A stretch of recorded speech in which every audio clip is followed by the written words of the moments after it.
Olá, tudo bem? Eu sou o professor Leandro Cordioli. Leciono e pesquiso nas matérias da Filosofia do Direito, Teoria da Justiça e Teoria da Lei Natural. E hoje eu vou responder as perguntas que me foram feitas no Instagram. Não esqueça de assinar o canal e ativar o sininho para ser avisado dos futuros vídeos que eu devo subir. Não esqueça também de me seguir lá no Instagram, a fim de que você também possa acompanhar o conteúdo que eu produzo lá. No Instagram eu faço lives, compartilho quiz a respeito de lei natural e filosofia do direito, faço enquetes a respeito da teoria da justiça e de filósofos, e também peço sugestões para futuros vídeos que eu vou elaborar aqui no YouTube. Aliás, se você quiser deixar alguma sugestão, pode comentar aqui embaixo no vídeo, que será o maior prazer, se estiver dentro do meu alcance, elaborar um vídeo respondendo a sua questão. Então, sem mais demoras, quais foram as perguntas que me foram feitas a respeito da teoria dos direitos naturais lá no Instagram? O Luiz Felipe Daniel me perguntou, hoje, quais são as implicações do direito natural? Se fosse reconhecido por todos, o que mudaria na prática? Bem, Luiz Felipe, essa questão do direito natural, ou de uma lei natural, que é um padrão de justiça para além da lei humana, é algo que vem sendo debatido na humanidade desde a antiguidade grega. Aliás, se você pegar os antecedentes na mitologia grega, por exemplo, Hesíodo em Os Trabalhos e os Dias, ou mesmo na tradição judaico-cristã, se você pegar a Bíblia, você vai encontrar essa preocupação com uma justiça para além da justiça política, isto é, na época, antes da filosofia, a religião e a mitologia se preocupavam com uma lei divina ou uma lei de Deus, que vigorava desde sempre, primariamente, ainda que a lei humana a contrariasse. Contudo, Luiz Felipe, sempre houve mesmo nessa época aqueles que acreditavam que não existia esse padrão de justiça para além da lei humana. Por exemplo, já na filosofia com Platão, se você pegar a República de Platão, você vai ver que os sofistas da época defendiam que a justiça é a vontade do mais forte, isto é, não importa se tem algo de racionalidade ou de justiça natural ou de justo para além daquilo que está na lei, mas simplesmente aquilo que o mais forte determina que seja justo. Mesmo Aristóteles, na Ética Nicômaco-Aristotélica, quando ele vai tratar do justo natural, no livro 5º da Ética Nicômaco, ele se pergunta, o justo político, ele se divide em que partes? E ele propõe, se divide em justo natural e justo convencional. O justo natural, diz Aristóteles, muitos pensam que não existem, porque constatam que aquilo que é por natureza não muda nunca, contudo, a justiça muda em todos os lugares. Então, ele mesmo, Aristóteles, já encontrava adversários filosóficos na época que contestavam essa ideia do justo por natureza. Bem, trazendo isso para os dias de hoje, você, por exemplo, deve ter ouvido falar já em direitos fundamentais e direitos humanos. Eu tenho vídeos aqui no canal que tratam inclusive desses temas. Os antecedentes históricos dos direitos humanos são exatamente o justo natural, a lei natural e os direitos naturais. Por outro lado, os direitos fundamentais nada mais são que trazer esses direitos humanos que são reconhecidos universalmente e declarados em declarações universais de direitos humanos para dentro do ordenamento jurídico e figurarem como cláusula pétrea na Constituição Federal. Por exemplo, a Declaração de Direitos do Homem e do Cidadão da Revolução Francesa de 1789 traz as expressões direitos naturais e direitos no homem em seu preâmbulo. Olha só o que diz o preâmbulo da declaração. Os representantes do povo francês, reunidos em Assembleia Nacional, tendo em vista que a ignorância, o esquecimento ou o desprezo dos direitos do homem são as únicas causas dos males públicos e da corrupção dos governos, resolveram declarar solenemente os direitos naturais, inalienáveis e sagrados do homem, a fim de que essa declaração, sempre presente em todos os membros do corpo social, lhes lembre permanentemente seus direitos e seus deveres, a fim de que os atos do Poder Legislativo e do Poder Executivo, podendo ser a qualquer momento comparados com a finalidade de toda a instituição política, sejam por isso mais respeitados, a fim de que as reivindicações dos cidadãos doravante fundadas em princípios simples e incontestáveis se dirijam sempre à conservação da Constituição e à felicidade geral. Então, se você pegou aqui, nesse preâmbulo lá de 1789, nós temos as expressões direitos naturais e direitos do homem. E aqui mesmo no preâmbulo já fica claro que existem direitos que para sua existência não há necessidade de declaração, os direitos naturais. Contudo, a sua declaração faz com que fique mais clara a sua existência, o seu reconhecimento por todos e possibilita que as leis e as constituições dos países sejam facilmente comparadas por qualquer cidadão com essa carta de direitos que se apresenta. garantindo mais efetivamente a justiça como finalidade de todas as instituições políticas. Um outro ponto que pode nos ajudar também, Luiz Felipe, é a Era dos Direitos do Norberto Bobbio. Eu não sei se você leu esse livro, mas uma das teses do Norberto Bobbio, que já está expresso ali na apresentação da obra, é que, especialmente depois da Declaração Universal dos Direitos Humanos da ONU de 1948, Bobbio sustenta que não há mais uma necessidade de fundamentar os direitos humanos, na medida que eles já são universalmente reconhecidos nessa declaração. Contudo, Luiz Felipe, uma das principais objeções que se faz a Bobbio é que fundamentar os direitos humanos é ao mesmo tempo conhecer quais as fronteiras e quais os horizontes desses direitos.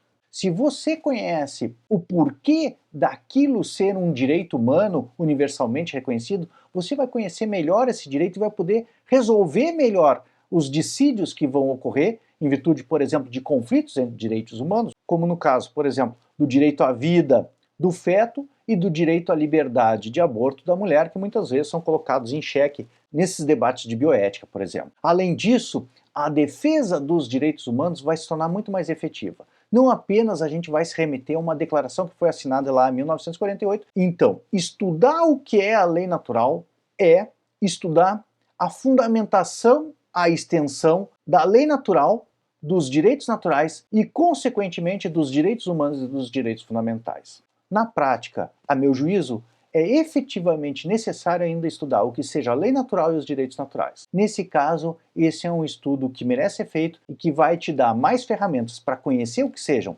direitos fundamentais, direitos humanos, direitos naturais e a lei natural, como também mais ferramentas para defendê-los. Bem, eu espero ter respondido pelo menos em parte a tua pergunta, Luiz Felipe, que eu gostei muito. O Igor Chagas pergunta: seria a epistemologia finisiana a fonte da força da teoria neoclássica do direito natural? Certamente a teoria neoclássica, neo é nova, né? Clássicos são os clássicos. Então, se a gente pudesse traçar uma breve história do direito natural, a gente poderia começar lá na antiguidade, com a lei de Zeus e com a lei de Deus, de Hesíodo ou do Antigo Testamento.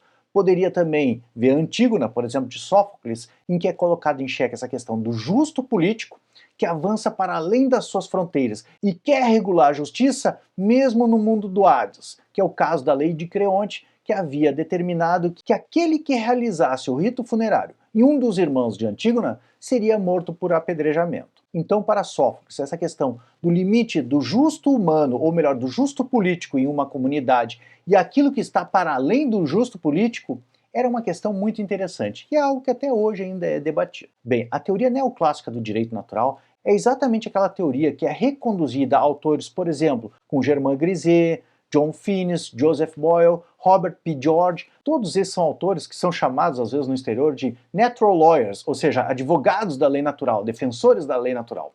Aqui no Brasil a gente já tem vários representantes. Só para citar, por exemplo, alguns nomes, tem eu mesmo, que estudo o professor John Finnis, tem o professor Vitor Salles, tem o professor Elton Somenzi e outros tantos professores que se dedicam ao estudo da lei natural e dos direitos naturais aqui no Brasil. Então, de fato, essa epistemologia, como você diz, do Finnis, ou melhor, a teoria da lei natural e dos direitos naturais do professor John Finnis, é uma das grandes representantes dessa escola neoclássica de direito natural. Até a gente poderia dizer, porque, por exemplo, o professor Germain Griset, que faz pouco tempo faleceu, ele era um professor que era, na verdade, um teólogo. Ele estudava a lei natural do ponto de vista da teologia. Já o professor John Finnis, ele é um professor australiano que leciona na Universidade de Oxford, na Inglaterra, e ele é especificamente professor na Universidade de Direito. Então, ele, dentro desse ramo jurídico, dentro desse ramo da filosofia do direito, é ele que deu essa roupagem e esse corpo para a teoria neoclássica da lei natural e dos direitos naturais. Então, você tem razão. O professor John Finnis é um dos grandes expoentes, se não o principal expoente da teoria neoclássica da lei natural.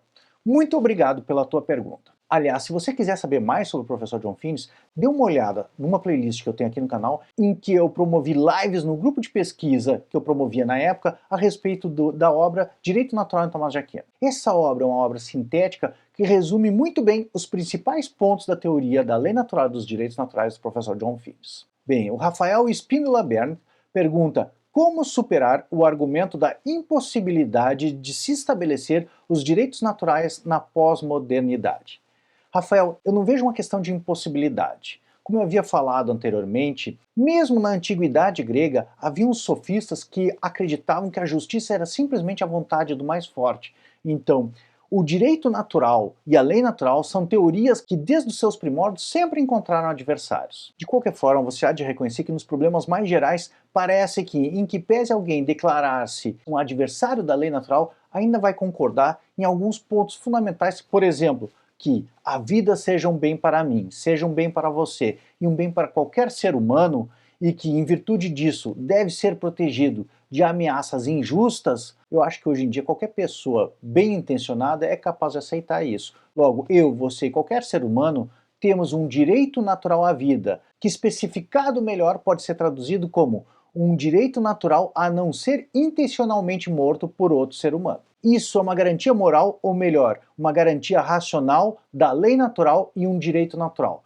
Evidentemente, há na pós-modernidade esses autores céticos que acreditam que o bem não existe, ou que apesar de existir, ele não pode ser conhecido, ou ainda, que apesar de existir e ser conhecido, não pode ser comunicado para as outras pessoas. Nesse caso, esses são autores que são adversários da lei natural. Eu vejo isso, como filósofo, não como um problema, mas como uma solução, porque a filosofia ela é desenvolvida através dos debates. Então, se todos concordassem com tudo que é proposto a respeito da lei natural, não haveria um desenvolvimento da lei natural. Nas minhas aulas de filosofia do direito, eu sempre coloco que é melhor um aluno discordando do que 50 concordando comigo. Porque os 50 alunos que concordam comigo me mantêm no erro. Aquele que discorda me faz repensar, avaliar os meus argumentos e repropô-los de uma maneira mais convincente, ou mesmo revisar as ideias que eu estou apresentando. Então, da mesma forma, eu considero a questão da lei natural e da justiça. Os adversários da lei natural, na verdade, são pessoas que nos ajudam a desenvolver a teoria, conhecer melhor os nossos argumentos, os pontos fortes e os pontos fracos. Mas eu vou te dar uma má notícia. Se a gente não lida muito bem com os adversários filosóficos, vamos ter muitos problemas, porque mesmo dentro da teoria da lei natural, existem diversas correntes. Existem aqueles que acreditam que existe um justo na natureza das coisas. Existem autores ainda que propõem que você deve encontrar o justo na própria coisa. Existem autores como o professor John Finnis que acreditam que o ser humano é dotado da capacidade racional e ela é capaz de conhecer o que seja o bem e os preceitos que nos conduzem à felicidade. E existem ainda alguns justnaturalistas que acreditam que é melhor defender uma lei natural que circunscreva características das instituições sociais, especialmente do direito, ou melhor, o que a gente chama de Estado de Direito. Há ainda um autor que propõe, por exemplo, que o direito natural está inscrito no coração dos seres humanos, logo todos conhecem. Então, como diz o professor John Finnis, temos que reconhecer que, apesar de não haver um consenso a respeito disso, existem direitos naturais não excepcionáveis e que merecem ser debatidos, sustentados e defendidos. O que talvez seja o mais problemático agora na modernidade não seja tanto o direito natural, que ele tem uma pretensão de racionalidade, de ser racional, reconhecido pela razão do ser humano, mas a questão da lei divina ou da lei de Deus. Sim, apelar para uma lei eterna ou para uma lei divina, isso é de fato mais problemático e não há um consenso mais sobre se a lei divina que a Antígona propunha, se a lei divina que está exposta no Evangelho lá, por exemplo, o Antigo e o Novo Testamento, são de fato moralmente vinculativos, porque existem pessoas que não acreditam em Deus ou existem pessoas que têm outras fés. Logo, diferentemente da época de Santo Agostinho e Tomás de Aquino, buscar a efetividade desses valores suprajurídicos baseados na fé é problemática nos dias de hoje nos países ocidentais.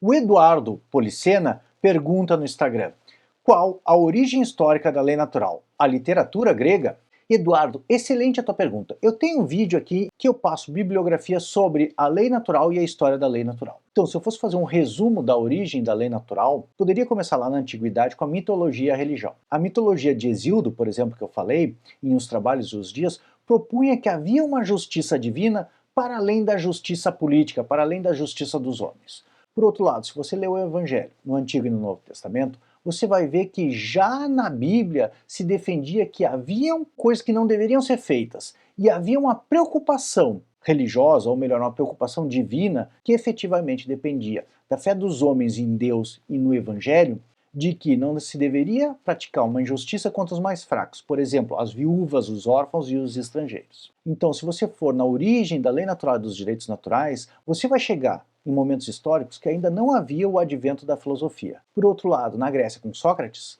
o homem se deu conta que aquele pensamento racional, aquele pensamento que não dependia apenas da fé, como no caso da mitologia ou da religião, poderia se voltar para as coisas humanas e estudar o que é coragem, o que é temperança, o que é virtude, o que é conhecimento científico e até mesmo o que é a justiça e se existe uma justiça para além da justiça política. Então, antes do advento da filosofia, talvez valesse a pena ler Os Trabalhos e os Dias de Hesíodo. Esse é um livro de mitologia grega que vai se preocupar com a questão da justiça para além da justiça política, mas ainda uma justiça divina, a justiça de Zeus. Já um pouquinho mais adiante, na época das tragédias gregas, você pode estudar também Antígona de Sófocles. E a tragédia Antígona, que eu já havia referido, que é um livrinho que não é muito extenso, mas é fundamental para entender esse conflito entre o justo político e a justiça para além da justiça política.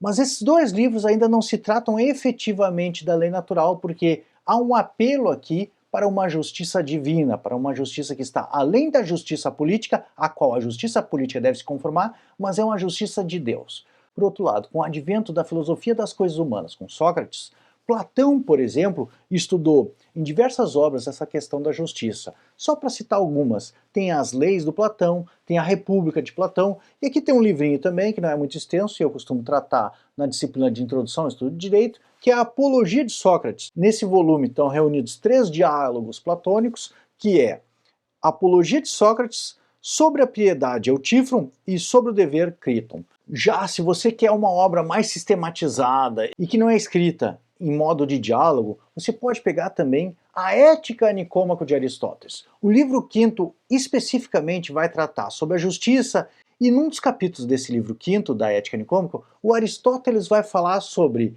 o justo político, que se divide em justo natural e justo convencional. Mas também posso te adiantar que a teoria aristotélica do justo natural vai se desenvolver na política, porque enquanto a ética é uma obra que trata sobre aquilo que diz respeito à felicidade do ser humano, ou o bem humano, a política vai estudar o que é o bem da comunidade humana. Então, evidentemente, há repercussões nessa questão do justo e especificamente do justo natural.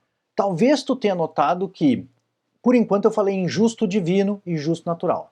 A questão da lei foi introduzida nesse debate da lei natural a partir dos filósofos medievais. Então, o primeiro filósofo medieval que não falava especificamente em lei natural, mas já falava numa lei divina ou uma lei eterna e a lei humana, foi Agostinho. Tem uma versão aqui, Pocket, mas eu li numa versão digital e comprei a Pocket só para poder citar referenciado na página, né? Então, as Confissões de Agostinho é um texto fundamental para você estudar o que é a lei eterna, a lei divina e a lei humana, mas ainda não vai tratar da lei natural, e ao mesmo tempo é um texto que se preocupa não apenas com a lei humana, mas para aquilo que está para a lei humana. Foi Agostinho que falou, por exemplo, que uma lei injusta não é lei, isto é, que a lei humana deve se conformar com a lei divina. Uma outra sugestão em Agostinho, que é um livro também bem interessante de ser lido, que é um livro que também trata dessa temática, que é o Livre-Arbítrio. E na Idade Média esse talvez seja um dos autores fundamentais. Um outro autor que eu gosto muito, que assim como Agostinho platonizou o cristianismo, fez o mesmo trabalho com Aristóteles, ou seja, aristotelizou o cristianismo, foi Tomás de Aquino. Em Tomás de Aquino, te dou uma sugestão de ler a Suma Teológica. A Suma Teológica, se você procurar essa coleção da Loyola, você deve procurar o volume 4 da Suma Teológica, e aí sim vai haver essa separação entre lei eterna, lei divina, lei natural e lei humana.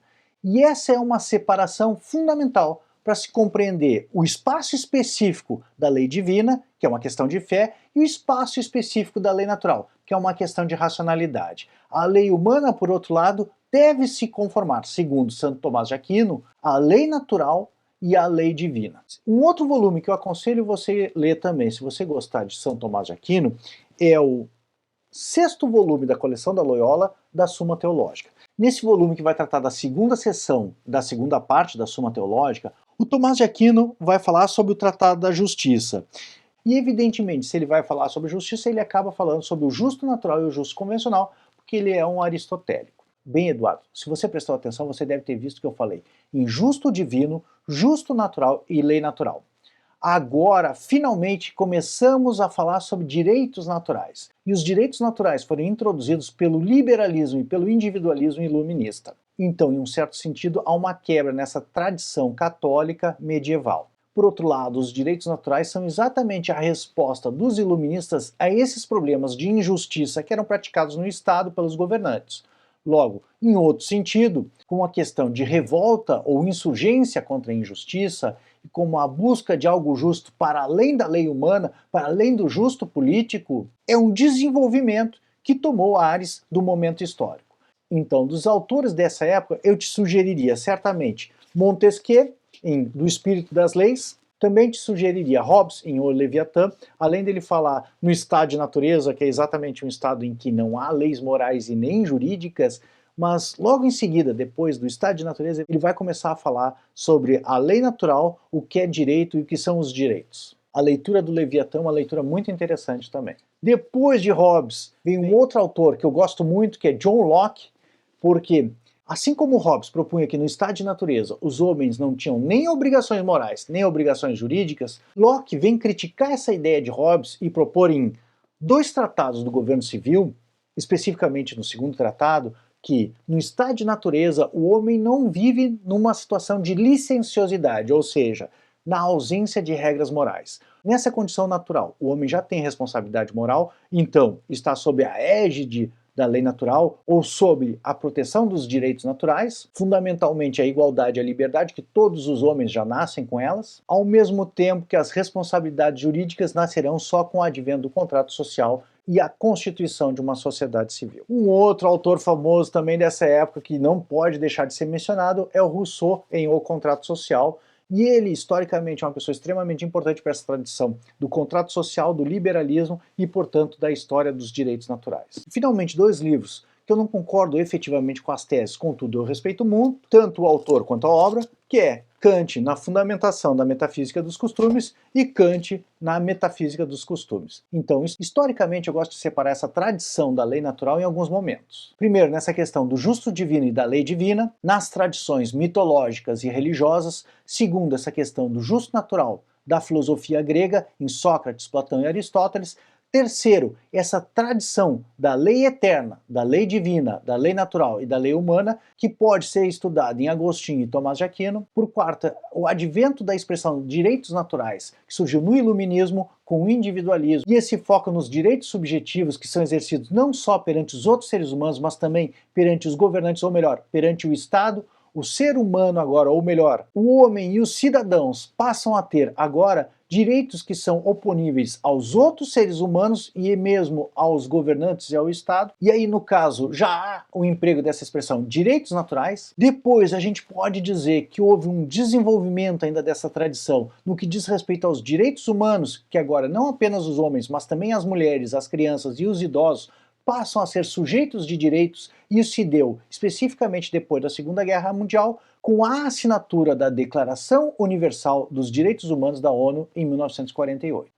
E como você sabe, esse movimento constitucionalista trouxe esses direitos humanos para dentro da Constituição como cláusulas pétreas. E esses são os nossos direitos fundamentais. Então, a partir daí, você vê que os direitos naturais, apesar de terem uma raiz religiosa, se desenvolveram através da filosofia e na busca da racionalidade daquilo que seja um bem para todos os seres humanos e que deve ser defendido. Inclusive, passaram a integrar o direito através dos pactos e das declarações internacionais ou mesmo das constituições nacionais. O Matheus Pitamineia pergunta no Instagram: eu sei que há várias correntes de lei natural e direitos naturais. Quais são as principais? Bem, Matheus, essa é uma pergunta extremamente interessante e não é tão simples de ser respondida, porque, na verdade, existe um primeiro diálogo, um primeiro debate entre justnaturalistas e justpositivistas.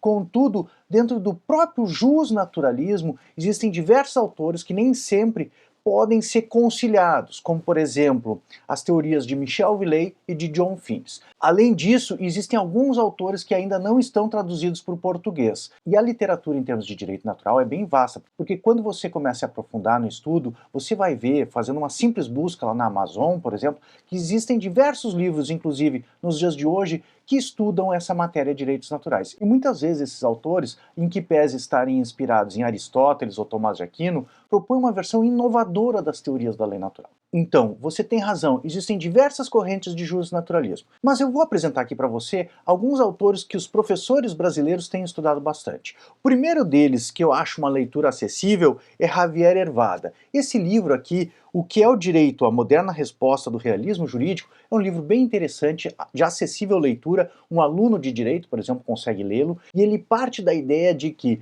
um direito é algo que pertence à pessoa, é o seu. Se você pegar, por exemplo, o conceito de justiça, que diz: a justiça é a vontade constante e perpétua de dar a cada um o seu direito. Então, a expressão direito carrega essa questão de pertencimento, aquilo que o professor John Finnis chama de débito. Algo que é devido por justiça tem essa característica de ser devido. Não é um favor que você está fazendo se você entrega a outra pessoa, mas sim é algo que é devido a essa pessoa. Essa pessoa tem o direito de exigir isso que é devido. Então, o professor Javier Hervada tem esse livro sobre o que é direito e ele parte dessa perspectiva do pertencimento, do seu, que é uma das características do direito. Por outro lado, tem também o famoso professor Michel Villey, que está sendo muito difundido aqui no Brasil. Ele tem esse livrinho, O Direito e os Direitos Humanos, que ele tem uma visão cética a respeito dos direitos humanos. Não é um livro muito extenso, como você pode ver, são 100 e poucas páginas.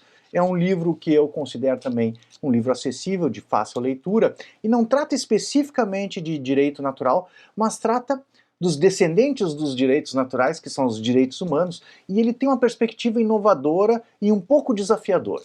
A ideia dele que todo o direito humano é sempre um gerador de justiça. Por quê? Toda vez que você exige um direito humano, por exemplo, a mulher exige um direito humano de liberdade, de praticar o aborto, ao mesmo tempo está negando o direito humano da vida do feto. E ele escreve nesse livro esses argumentos que são desafiadores dos direitos humanos. Mas fundamentalmente, em termos de justnaturalismo, o professor Michel Villey tem esse livro que foi até por onde eu comecei a estudar o direito natural e a filosofia do direito, que é Filosofia do Direito, Definições e Fins do Direito, os Meios do Direito. É um livro excelente, introdutório, ele traz uma perspectiva histórica em que o professor Michel Villey vai encarar o direito romano, Aristóteles, Platão, Tomás de Aquino, e vai tentar extrair daí, desses conceitos, a finalidade do direito, que para ele é encontrar a coisa justa. E essa justiça é uma igualdade proporcional que está na própria coisa. Então a teoria dele parte de uma observação das relações entre pessoas e coisas, para a partir daí extrair o que seja justo ou justo por natureza. É interessante notar que Michel Villey teve um diálogo com o professor John Finnis, e os dois divergem significativamente. Primeiro, o professor John Finnis, que nem nessa obra, Lei Natural e Direitos Naturais, ele tem um capítulo sobre direitos humanos e direitos naturais. E nesse caso, o professor John Finnis, diferente de Michel Villey, vê os direitos humanos com bons olhos, desde que eles sejam reconduzidos a relações de justiça. Então, ele considera, inclusive, que os direitos humanos são ferramentas excelentes para a defesa do núcleo sólido da dignidade da pessoa humana. Por outro lado, o professor John Finnis também defende, em termos de direitos humanos absolutos, isto é, direitos humanos que valem em todas as circunstâncias e nunca são sujeitos à exceção. É um livro sensacional, Lei Natural e Direitos Naturais, contudo ele é um livro um pouquinho mais difícil. Para você conseguir entender a teoria do professor John Finnis, que é diferente da de Javier Hervada, Michel Villey e de outras que eu vou te apresentar aqui, seria importante você ler primeiro esse livro que eu lancei ano passado, que é A Justiça e a Lei Natural em John Finnis. Eu digo importante porque ele tem um caráter introdutório, ele vai pontuar alguns conceitos, vai fazer uma revisão da teoria do professor John Finnis, vai apresentar uma lista de bens humanos básicos, que são os primeiros princípios da lei natural, a partir da última edição de Natural Law and Natural Rights, que é a segunda edição, que foi publicada em 2011, na medida que essa versão em português dessa obra, que foi traduzida como Lei Natural e Direitos Naturais, ela partiu da primeira edição. Então você vai ver, por exemplo, o primeiro princípio da moral, ou melhor, o princípio supremo da moral, que é algo que não consta nessa obra anterior. Então, aqui nesse livro eu tenho uma preocupação de pontuar esses principais pontos da lei natural e ensinar o raciocínio para se encontrar a lei natural a partir da obra do professor John Finnis e trazer essas novidades que ele introduziu desde a publicação da primeira edição de Lei Natural e Direitos Naturais. Então, de qualquer forma, também tem esse outro livrinho, que também não é muito extenso e traz uma vantagem, que é Direito Natural em Tomás de Aquino. Eu digo vantagem porque eu disponibilizei gratuitamente uma playlist aqui no YouTube que eu faço um grupo de pesquisa que se debruçou sobre esse livro e a gente revisa capítulo por capítulo, frase por frase desse livro e busca explicar o que o professor John Finnis está querendo dizer. Então, se você ler, por exemplo, esse texto e acompanhar as aulas no YouTube, você vai ter uma bela introdução sobre os principais aspectos da teoria da lei natural do professor John Finnis. Somente então, eu acho que você vai estar pronto, vai ter uma cultura prévia para conseguir ler e compreender lei natural e direitos naturais. Eu confesso que tive que ler diversas vezes em diversos idiomas essa obra. Na época que eu estudei lei natural e direitos naturais, ele não estava disponível em português, então eu gramei no espanhol, gramei no inglês e em outros idiomas para conseguir aprender. Mas depois que você domina a teoria, você vê as sutilezas e a perspicácia do pensamento do professor John Finnis e você consegue, a partir dessas sutilezas, criticar essas outras teorias e ver em que elas falham. Infelizmente, essa obra do professor John Finnis, que eu considero um clássico também, Aquinas, é uma obra que não está traduzida ainda para o português. Então, Aquinas, se você tiver conhecimento do inglês ou quiser se aventurar no estudo do inglês, também é uma obra que merece ser lida e eu recomendo muito. Eu adoro esse livro. Bem, uma outra versão do Justnaturalismo, que também não está publicada ainda em português, é The Morality of Law, do professor Lon Fuller. O professor Lon Fuller provavelmente é conhecido de vocês na medida em que ele escreveu O Caso dos Exploradores de Caverna e O Caso dos Denunciantes Invejosos, ambas obras já traduzidas para o português e que são muito estudadas nas universidades de direito nos primeiros semestres, né? Quem não fez o júri simulado dos Exploradores de Caverna? Ou melhor, todos os meus alunos, durante 11, 12 anos, fizeram esse júri simulado. Nesse caso aqui, o professor Lon Fuller vai apresentar 8 defeitos do sistema jurídico e 8 formas de corrigir esse sistema jurídico, ou seja, 8 desideratas, 8 exigências que o Estado de Direito deveria atender a fim de que ele garantisse justiça para os seus cidadãos. Mais do que isso, diz o professor Lon Fuller, o direito é como se fosse um acerto entre o governante e os governados. Então, quanto mais essas exigências forem alcançadas pelos governantes, mais a chance de se submeterem a esse direito vai prosperar nessa sociedade. Então, em que pese não se preocupar ou não garantir a materialidade ou os primeiros princípios da lei natural, aqueles bens humanos básicos que o professor John Finnis se preocupa em estudar, ele se preocupa mais com a formalidade do direito.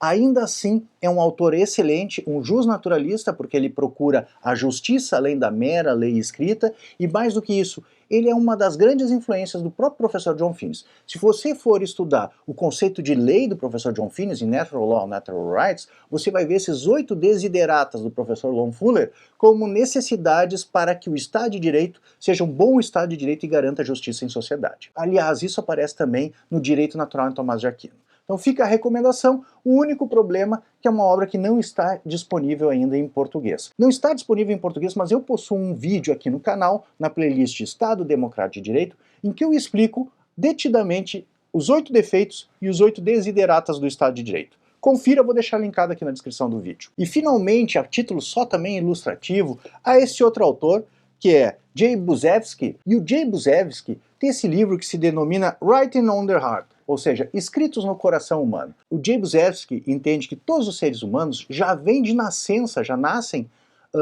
conhecendo a lei natural, porque ela foi escrita por Deus no coração humano. É um livro em inglês, de fácil leitura, para quem domina o inglês, contudo é uma teoria que eu considero um pouco menos sofisticada que a do professor John Finnis, porque não diz exatamente como os princípios de lei natural já são inatos, a pessoa já nasce, ele não diz exatamente como a gente vai conhecer a lei natural, como a razão vai operar com a lei natural. Então, é uma teoria concorrente. Eu considero a teoria do professor John Finnis superior. Eu ainda poderia destacar em inglês aqui na minha mão, mas eu sei que existem traduções em português que você pode encontrar em sebo, esse autor, que é Jacques Maritain, que ele escreveu esse livro Natural Law, e ele foi uma das pessoas muito influentes na elaboração da Declaração Universal de Direitos Humanos da ONU, de 1948. Então, ele tem diversas obras publicadas, sugiro que você procure em sebo, ele também não é um autor de difícil leitura, e ele apresenta uma versão concorrente da lei natural. Um outro autor que já me pediram para traduzir, mas ele publicou o original em alemão, e eu não domino alemão, a ponto ainda mais de traduzir,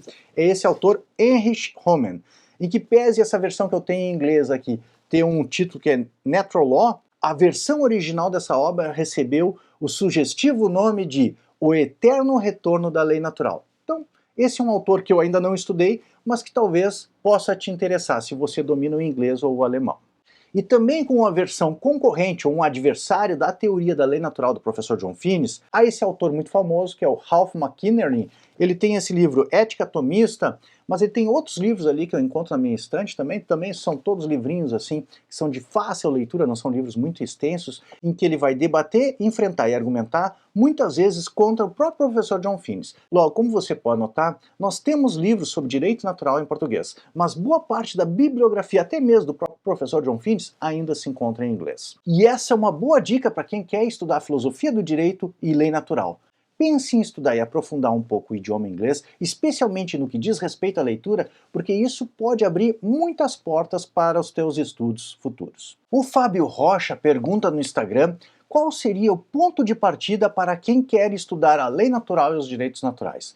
Bem, Fábio Rocha, essa é uma pergunta também fundamental para que a gente possa explicar um pouco da bibliografia e mostrar qual o caminho para que você consiga entender melhor o problema do justo natural, da lei natural e dos direitos naturais. O primeiro ponto que eu gostaria de destacar aqui, que essa tradução dos direitos naturais é uma tradição que vem desde a antiguidade, né? Você pode remontar lá antes dos gregos, com a mitologia, com a religião, a filosofia grega, a filosofia medieval e mesmo a filosofia iluminista. O ponto que eu faço de ligação em todas essas correntes, que muitas vezes, como o caso do iluminismo, veio para desafiar a filosofia medieval, é que todos estão fundamentalmente preocupados com a resistência à opressão, isto é, seja a opressão dos outros cidadãos ou das outras pessoas, seja a opressão do próprio Estado, ou seja, os governantes, os estados, podem ser opressivos, podem ser despóticos, podem ser injustos, ou seja mesmo a opressão internacional de outros estados em relação a um estado mais fraco. Então, diante da resistência à opressão, nasce essa consciência do ser humano de se buscar um padrão de justiça para que esteja além daquilo que é ditado pela força ou simplesmente pelo poder estatal ou pelo que é político. Você deve se lembrar do diálogo na República de Sócrates com um sofista, e o sofista propõe que a justiça é a vontade do mais forte. E é mais ou menos exatamente isso que acontece aqui. Ou seja, será que a justiça é simplesmente a vontade do mais forte? Se você entende que a justiça é simplesmente a vontade do mais forte e você deve se submeter, bom, aí você já desistiu da lei natural. Agora, se você acha que para além da força há de haver algo de justo, de correto, de razoável, de sensato na lei e no direito, isto é, a força estatal deve estar a serviço não do arbítrio, mas do que é sensato, do que é mais justo, aí sim você começa a se perguntar a respeito de um padrão de justiça ou um padrão de lei que supera a lei que é produzida politicamente. E esse é o problema da lei natural. É um problema, como eu já disse em outras aulas, em outros vídeos, que muitas vezes a pessoa pode até mesmo ser indiferente à existência ou não existência desse padrão. Mas na medida em que ela é uma pessoa que sofre uma injustiça e se revolta com essa injustiça, ela vai pensar, mas isso que fizeram comigo é injusto. Será que eles poderiam ter feito comigo? Em que pese estar na lei, não poderiam ter feito comigo isso. É uma grave injustiça. Isso está errado. Bom, quando ela começa a fazer essas perguntas, ela já está dando o primeiro passo em direção à busca a um padrão de justiça, a um padrão de lei que não seja meramente político. Então, é a busca do justo natural, é a busca da lei natural, ou mesmo de direitos individuais, de direitos subjetivos que sejam superiores ou anteriores àqueles que são conferidos pelo sistema legislativo.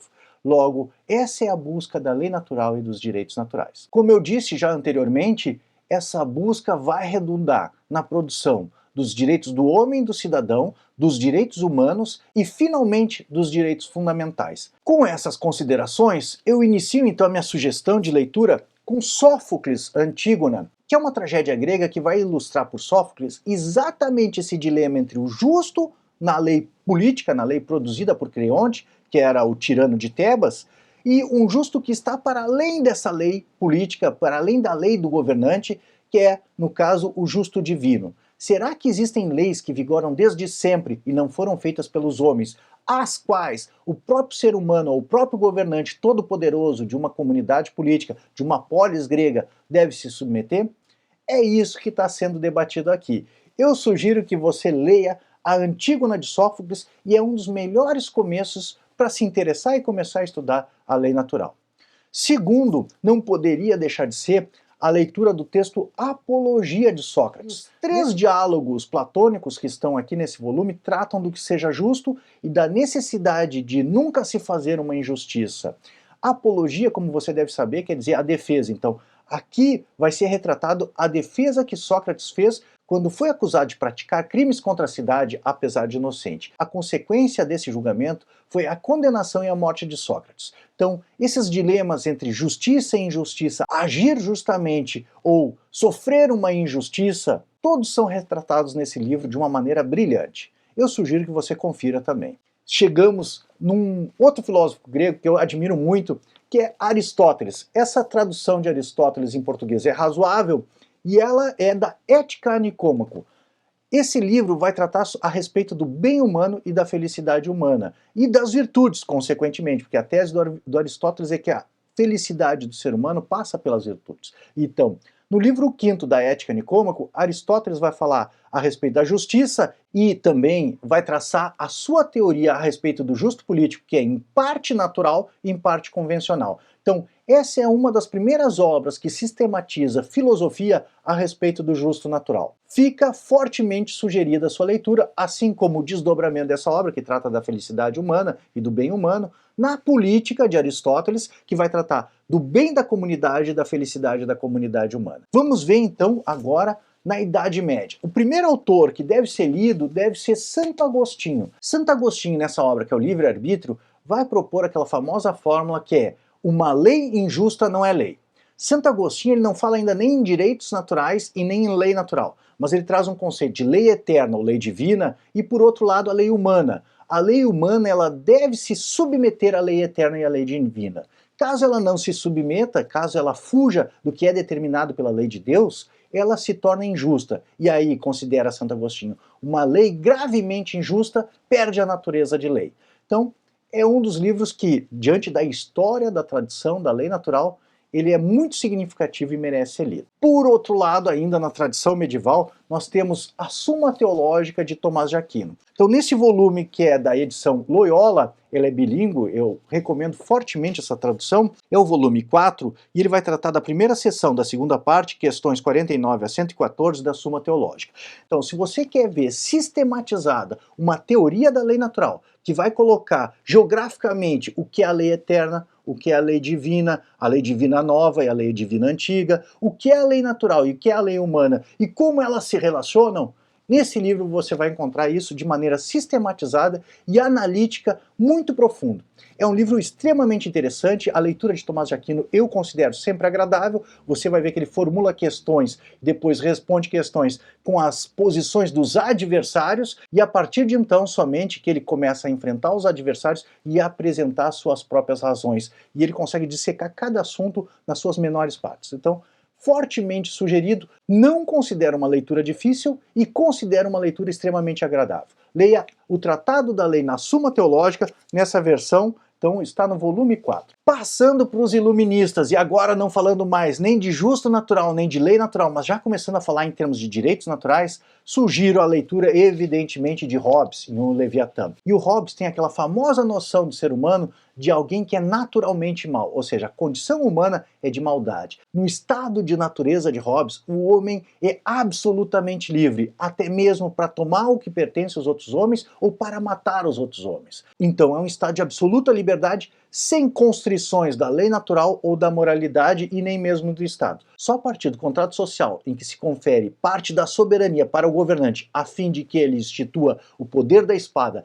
e garanta a ordem social, é que nascem as exigências da lei natural e da moralidade. Então, é um livro historicamente extremamente importante e um dos pais fundadores do liberalismo. Por outro lado, essa outra obra de John Locke, o segundo tratado do governo civil, ele tem 2 tratados sobre o governo civil, eu sugiro o segundo tratado do governo civil, ela foi uma obra elaborada para enfrentar esse argumento do estado de natureza de Hobbes.